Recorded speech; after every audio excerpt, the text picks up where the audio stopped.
ನೋಡ್ಕೊಂಡ್ರಾ? ವಿಷಯ ಹೇಳಲ್ಲ. ಎಲ್ಲಿಗೆ ಹೋಗ್ತಾ ಇದೀವಿ? ರೈಲ್ವೆ ಸ್ಟೇಷನ್ಗೆ ಹೋಗ್ತಾ ಇದೀವಿ. ಸ್ಪಾಟ್ಗೆ ಹೋಗಾದ್ಮೇಲೆ ಹೇಳ್ತೀವಿ, ಇವಾಗ ಹೇಳಲ್ಲ. 15 ದಿನ ಮುಂಚೆ ಪ್ಲ್ಯಾನ್ ಮಾಡಿ 1 ವಾರದ ಮುಂಚೆ ಬುಕ್ ಮಾಡಿ ಅಂತೂ ಇಂತೂ ಹೋಗೋ ದಿನ ಬಂದೇ ಬಿಡ್ತು. ಎಲ್ಗಪ್ಪ ಅಂತ ಕೇಳ್ತಿದ್ದೀರಾ ಫ್ರೆಂಡ್ಸ್? ನೀವೇನೋ ನಮ್ಮ ಚಾನಲ್ನ ಸಬ್ಸ್ಕ್ರೈಬ್ ಮಾಡಿಲ್ಲ ಅಂದರೆ ಸಬ್ಸ್ಕ್ರೈಬ್ ಮಾಡ್ಕೊಳ್ಳಿ. ನಮ್ಮ ಚಾನಲ್ ಹೆಸರು ಗೊತ್ತಲ್ಲ, ಗುಡ್ ಲಕ್ ಕನ್ನಡಿಗ. ನಾವಿವತ್ತು ಹೋಗ್ತಾ ಇರೋದು ಗೋವಾಗೆ. ಈ ಗೋವಾ ಟ್ರಿಪ್ ಮಾಡಬೇಕು ಅಂದರೆ ನಿಮ್ಮ ಜೊತೆ 3 ಜನ ಫ್ರೆಂಡ್ಸು, 2000 ದುಡ್ಡು, ಕಳೆಯೋಕ್ಕೆ 2 ದಿನ ಟೈಮ್ ಇದ್ದರೆ ಸಾಕು, ಮಸ್ತಾಗಿ ಟ್ರಿಪ್ನ ಎಂಜಾಯ್ ಮಾಡ್ಬೋದು. ನಾವಿವತ್ತು ಯಶವಂತಪುರ ರೈಲ್ವೆ ಸ್ಟೇಷನಿಂದ ನಮ್ಮ ಜರ್ನಿ ಸ್ಟಾರ್ಟ್ ಮಾಡ್ತಾಯಿದ್ದೀವಿ. ಯಶವಂತಪುರದಲ್ಲಿ ಡೈಲಿ 3 ಗಂಟೆಗೆ ಟ್ರೈನ್ ಇರುತ್ತೆ ಯಶವಂತಪುರ ಟು ವಾಸ್ಕೋಗೆ. ಇದಕ್ಕೆ 380 ರೂಪಾಯಿ ಟಿಕೆಟ್ ಇರುತ್ತೆ, ಸ್ಲೀಪರ್ ಕೋಚು.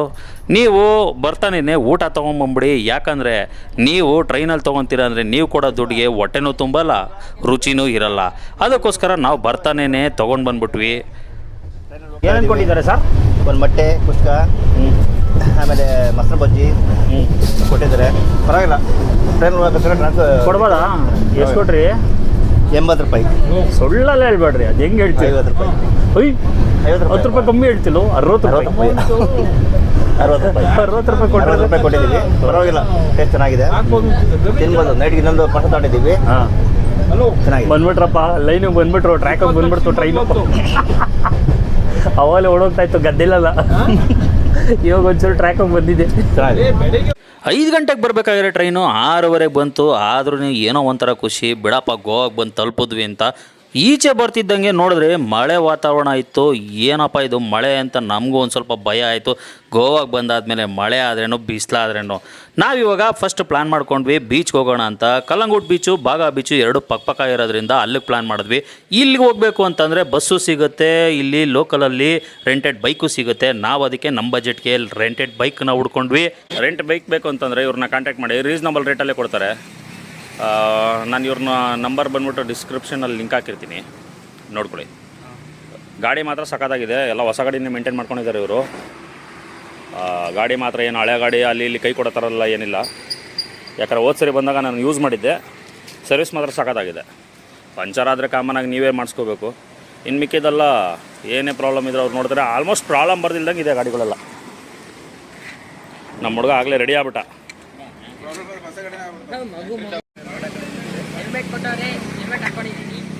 ಗಾಡಿ ನಮ್ದು 2 ಗಾಡಿ ರೆಡಿ. 2 ಗಾಡಿ 2 ದಿನಕ್ಕೆ ನಾವು ಓನರ್. ಸೂಪರ್. ಈ ಗಾಡಿನ ಇಟ್ಕೊಂಡು ಎಲ್ಲೆಲ್ಲ ರೌಂಡ್ ಹೊಡೆಯೋಣ, ನೋಡೋಣ. ಗಾಡಿ ತೊಗೊಂಡಿದ್ದೆ ಫಸ್ಟು ನಾವು ಪೆಟ್ರೋಲ್ ಬಂಕಿಗೆ ಬಂದ್ವಿ, ಪೆಟ್ರೋಲ್ ಹಾಕ್ಸ್ಕೊಳ್ಳೋಣ ಅಂತ. ಗೋವಾದಲ್ಲಿ ಪೆಟ್ರೋಲ್ ರೇಟ್ ಎಷ್ಟಿದೆ ಅಂತ ನಿಮ್ಗೇನಾದ್ರು ಗೊತ್ತಿದ್ದರೆ ಕಮೆಂಟ್ ಸೆಕ್ಷನಲ್ಲಿ ಕಮೆಂಟ್ ಮಾಡಿ.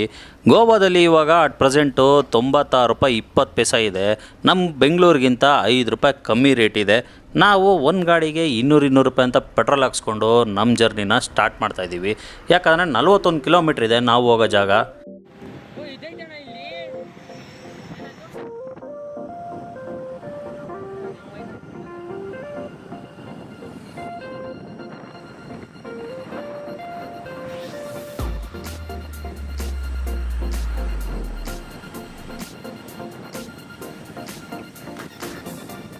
ಕೆಸಿನೋಗಳಿಗಂತಲೇ ಫೇಮಸ್ ಆಗಿರೋದು ಈ ಪಣಾಜಿ. ಇಲ್ಲಿ ರಾತ್ರಿ ಹೊತ್ತೇ ದರ್ಬಾರು. ಇದು ವಾಸ್ಕೋಯಿಂದ 26 ಕಿಲೋಮೀಟ್ರ್ ಇದೆ. ಇಲ್ಲಿಂದ 15 ಕಿಲೋಮೀಟ್ರೇ ಕಲ್ಲಂಗುಟ್ ಬೀಚು ಇದೆ. ನೋಡಿ, ಕಲ್ಲಂಗುಟ್ ಬೀಚ್ಗೆ ಹೋಗೋ ರೋಡು. ಇಲ್ಲಿ ಹೋಗ್ಬಿಟ್ಟು ನಾವು ಮೇಲ್ಗಡೆ ಬ್ರಿಡ್ಜ್ ಹತ್ತಬೇಕು. ಅಪ್ಪಿತಪ್ಪಿನೂ ಇಲ್ಲಿ ಸ್ಪ್ರಿಂಗ್ ಬ್ರಿಡ್ಜ್ ಮೇಲೆ ಹತ್ತಕ್ಕೆ ಹೋಗಬೇಡಿ, ಯಾಕಂದರೆ 2 ವೀಲರ್ಗೆ ನೋ ಎಂಟ್ರಿ ಇದೆ. ಅಕಸ್ಮಾತ್ ಹತ್ಬಿಟ್ರೆ 2000 ರೂಪಾಯಿ ನಿಮ್ಮ ಜಾಬಿಗೆ ಕತ್ರಿ ಬೀಳುತ್ತೆ.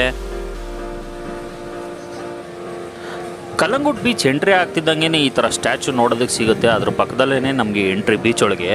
ಹೋಗ್ತಾ ಇದ್ದಂಗೆ ಅಕ್ಕಪಕ್ಕದಲ್ಲೆಲ್ಲ ಸುಮಾರು ಜನ ಬರ್ತಾರೆ. ಸರ್ 50 ರೂಪಾಯಿಗೆ 100 ರೂಪಾಯಿಗೆಲ್ಲ 1 ಇಂಚು ಟ್ಯಾಟೋ ಹಾಕ್ತೀವಿ ಹಂಗೆ ಹಿಂಗೆ ಅಂತ. ಆದರೆ ಒಳಗಡೆ ಕರ್ಕೊಂಡು ಹೋದರೆ ಸಾಕು ನಿಮಗೆ 500 ರೂಪಾಯಿ 1000 ರೂಪಾಯಿ ಅಂತ ಚಾರ್ಜ್ ಮಾಡ್ತಾರೆ. ಆಮೇಲೆ ಮುಂದೆ ಹೋಗ್ತಿದ್ದಂಗೆ ಫುಲ್ಲು ಅಕ್ಕಪಕ್ಕದಲ್ಲೆಲ್ಲ ಅಂಗಡಿಗಳು, ಶಾಪ್ಗಳಿದೆ ಪರ್ಚೇಸಿಂಗ್ಗೆ. ಆಮೇಲೆ ಎಣ್ಣೆ ಅಂತೂ ಹೆಜ್ಜೆಗೆ ಸಿಗುತ್ತೆ ನಿಮಗೆ. ಎಣ್ಣೆ ಪ್ರಿಯರ್ಗಂತೂ ಹೇಳಿ ಮಾಡಿಸಿದ ಜಾಗ ಈ ಗೋವಾ ಅನ್ನೋದು. ಯಾಕಂದರೆ ಗೊತ್ತಲ್ಲ, ಗೋವಾ ಅಂದರೆ ಸಾಕು ಎಣ್ಣೆಗೆ ಬರೀ ಕಮ್ಮಿ ರೇಟು. 120 ರೂಪಾಯಿಗೆಲ್ಲ ಒಂದು ಬಿಯರ್ ಸಿಗುತ್ತೆ ಇಲ್ಲಿ. ಅದಕ್ಕೆ ಆಲ್ಮೋಸ್ಟ್ ಸುಮಾರು ಜನ ಎಣ್ಣೆ ಪ್ರಿಯರೇ ಜಾಸ್ತಿ ಇಲ್ಲಿ ಎಂಟ್ರಿ ಕೊಡ್ತಾರೆ. ಆಮೇಲೆ ಬೀಚನ್ನ ಎಂಜಾಯ್ ಮಾಡೋರು ಇನ್ನೂ ಜಾಸ್ತಿ ಜನ ಬರ್ತಾರೆ ಇಲ್ಲಿ. ನಾವು ಹಂಗೆ ಮುಂದೆ ಹೋಗ್ತಾ ಇದ್ದಂಗೆ ಸುಮಾರು ಅಕ್ಕಪಕ್ಕ ಅಂಗಡಿಗಳಿದೆ. ಇಲ್ಲಿ ಐ ಲವ್ ಯು ಗೋವಾ ಅಂತೆಲ್ಲ ಬಂದ್ಬಿಟ್ಟು ಟೀ ಶರ್ಟ್ಗಳಿದೆ. ಇಲ್ಲಿ 100 ರೂಪಾಯಿ 120 ರೂಪಾಯಿಗೆಲ್ಲ ಈ ಟೀ ಶರ್ಟ್ ಸಿಗುತ್ತೆ. ಸುಮಾರು ಜನ ಬಂದವರೆಲ್ಲ ಅದನ್ನೇ ಹಾಕ್ಕೊಂಡು ಖುಷಿಯಾಗಿ ಎಂಜಾಯ್ ಮಾಡ್ಕೊಂಡು ಹೋಗ್ತಾರೆ. ಇಲ್ಲಿ ಇವಾಗ ಸಖತ್ತಾಗಿ ಮಳೆ ಹುಯ್ತಾ ಇದೆ. ನಾವು ಮಳೆ ಅಂತನೂ ನೋಡಿಕೊಂಡು ನಾವು ಗೊತ್ತಾಗ್ದಿಲ್ದಂಗೆ ಬಂದ್ಬಿಟ್ವಿ. ಇಲ್ಲಿ ನೋಡಿದ್ರೆ ಎರಾಬಿರಿ ಮಳೆ ಹುಯ್ತಾ ಇತ್ತು, ಅಲೆ ನೋಡಿದ್ರೆ ಎರಾಬಿರಿ ಬರ್ತಾ ಇದೆ. ಅಲ್ಲಿ ವಾಟ್ರ್ ಗೇಮ್ ಯಾವುದೂ ಇಲ್ಲ. ಯಾಕಂದರೆ ನಾವು ಫೆಬ್ರವರಿಗೆ ಬಂದಾಗ ಒಳ್ಳೆ ವಾಟ್ರ್ ಗೇಮು ಎಲ್ಲ ಸಖತ್ತಾಗಿತ್ತು. ಇಲ್ಲಿ ಸ್ವಿಮ್ ಮಾಡೋಕ್ಕೂ ಬಿಡ್ತಾಯಿದ್ರು. ಇವಾಗ ಸ್ವಿಮ್ ಮಾಡೋಕ್ಕೂ ಬಿಡ್ತಾ ಇಲ್ಲ ಇಲ್ಲಿ. ಆಮೇಲೆ ವಾಟ್ರ್ ಗೇಮು ಇಲ್ಲ. ನಮಗಂತೂ ಸಖತ್ತು ಡಿಸಪಾಯಿಂಟ್ ಆಗೋಯ್ತು. ಏನಪ್ಪ ಇದು ಹಿಂಗಾಗೋಯ್ತಲ್ಲ ಅಂತ. ನೋಡಿ ಇಲ್ಲಿ ಇದೇ ಬೀಚು. ಇಲ್ಲಿ ಮೇಲ್ಗಡೆ ನಿಂತ್ಕೊಂಡು ನೋಡಿದ್ರೆ ಗೊತ್ತಾಗುತ್ತೆ.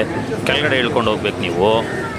ನಾನು ಕ್ಲಿಪ್ಪಿಂಗ್ ಹಾಕಿರ್ತೀನಿ ಫೆಬ್ರವರಿಲಿ ಬಂದಾಗ ಅದು ಹೆಂಗಿದೆ ಅಂತ. ಈ ಕ್ಲಿಪ್ಪಿಂಗಲ್ಲಿ ನೋಡಿ ನಿಮಗೆ ಗೊತ್ತಾಗುತ್ತೆ. ಫೆಬ್ರವರಿಗೆ ಬಂದಾಗ ಹೆಂಗಿತ್ತು ಅಂತ ಈ ವಿಡಿಯೋ ನೋಡಿದ್ರೆ ನಿಮ್ಗೆ ಗೊತ್ತಾಗುತ್ತೆ.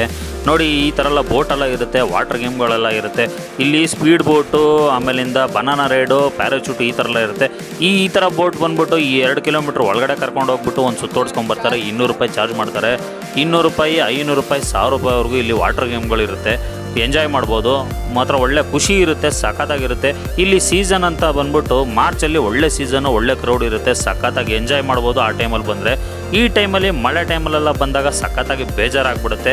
ನಾವು ಎಂಜಾಯ್ ಮಾಡಿದ್ದು ನೋಡಿ ಕ್ಲಿಪ್ ಹಾಕ್ತೀನಿ, ಫೋಟೋಗಳೆಲ್ಲ ಹೆಂಗಿದೆ ನೋಡಿ. ಏನು ಸಖತ್ತಾಗಿ ಮಣ್ಣಲ್ಲೆಲ್ಲ ಆಡ್ಕೊಂಡು ಒಳ್ಳೆ ಖುಷಿಯಾಗಿ ಎಂಜಾಯ್ ಮಾಡಿದ್ವಿ. ಇವಾಗಂತೂ ಸಖತ್ತಾಗಿ ಬೇಜಾರು. ಯಾಕಂದರೆ ಅಲೆ ಬರ್ತಾ ಇರೋದು ನೋಡಿದ್ರೆ ಒಳಗಡೆ ಹೋಗೋಕ್ಕಾಗಲ್ಲ. ಯಾಕಂದರೆ ಪೊಲೀಸವರಂತೂ ಬಂದು ವಾರ್ನ್ ಮಾಡಿ ಹೋಗ್ತಾನೆ ಇರ್ತಾರೆ. ಆದರೂ ನಮಗೂ ಭಯ, ಯಾಕಂದರೆ ಇರೋದು ಒಂದೇ ಜೀವ ಅಲ್ವಾ. ಅಲೆಯಲ್ಲಿ ಏನಾದ್ರು ಹೊಡ್ಕೊಂಡು ಹೋಗ್ಬಿಟ್ರೆ ಏನು ಮಾಡೋದು.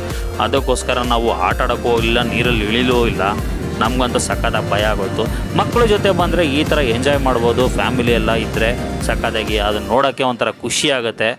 ನೀವಿಲ್ಲಿ ಬಂದಾಗ ಸ್ವಲ್ಪ ಹುಷಾರಾಗಿರಬೇಕು. ಯಾಕಂದರೆ ಎರ್ರಾಬಿರಿ ಸ್ಕ್ಯಾಮ್ ನಡೆಯುತ್ತೆ ಇಲ್ಲಿ. ಏನಪ್ಪ ಸ್ಕ್ಯಾಮು ಅಂತ ಅಂದ್ಬಿಟ್ಟು ನಾನು ನೆಕ್ಸ್ಟ್ ವೀಡಿಯೋದಲ್ಲಿ ಡೀಟೇಲಾಗಿ ಹೇಳ್ತೀನಿ. ಆಮೇಲೆ ನಾವಿಲ್ಲಿ ಬಂದು ಎಷ್ಟು ಖರ್ಚಾಯಿತು, ಏನು ಎತ್ತ, ರೂಮ್ ಎಲ್ಲಿ ಮಾಡಿದ್ವಿ, ಎಷ್ಟಾಗುತ್ತೆ ರೂಮ್ಗೆ, ಊಟಕ್ಕೆ ಎಷ್ಟಾಗುತ್ತೆ ಅಂತ ನಾನು ಎಲ್ಲನೂ ಡೀಟೇಲಾಗಿ ನೆಕ್ಸ್ಟ್ ವೀಡಿಯೋದಲ್ಲಿ ಹೇಳ್ತೀನಿ. ಆಮೇಲೆ ನೈಟಲ್ಲಿ ಇಲ್ಲಿ ಡಿ ಜೆ ಇರುತ್ತೆ. ಆ ಡಿ ಜೆ ಎಲ್ಲ ಯಾವ ರೀತಿ ಇರುತ್ತೆ ಅದನ್ನು ಸಹ ನೆಕ್ಸ್ಟ್ ವೀಡಿಯೋದಲ್ಲಿ ಹಾಕ್ತೀನಿ ನೋಡಿ. ಈ ವಿಡಿಯೋ ಏನಾದ್ರು ನಿಮ್ಗೆ ಇಷ್ಟ ಆಯಿತು ಅಂತಂದರೆ ಲೈಕ್ ಮಾಡಿ, ಶೇರ್ ಮಾಡಿ. ನಮ್ಮ ಚಾನಲ್ನ ಇನ್ನೂ ನೀವು ಸಬ್ಸ್ಕ್ರೈಬ್ ಮಾಡಿಲ್ಲ ಅಂದರೆ ಗೊತ್ತಲ್ಲ, ನಮ್ಮ ಚಾನಲ್ ಹೆಸರು ಗುಡ್ ಲಕ್ ಕನ್ನಡಿಗ. ಸಬ್ಸ್ಕ್ರೈಬ್ ಮಾಡಿ, ನಮ್ಮನ್ನು ಸಪೋರ್ಟ್ ಮಾಡಿ. ಒಂದು ಕ್ಲಿಪ್ಪಿಂಗ್ ಹಾಕ್ತೀನಿ ನೋಡಿ ನೈಟ್ ವ್ಯೂ ಹೆಂಗಿದೆ ಅಂತ. ಎಂಜಾಯ್ ಮಾಡಿ. Bye friends.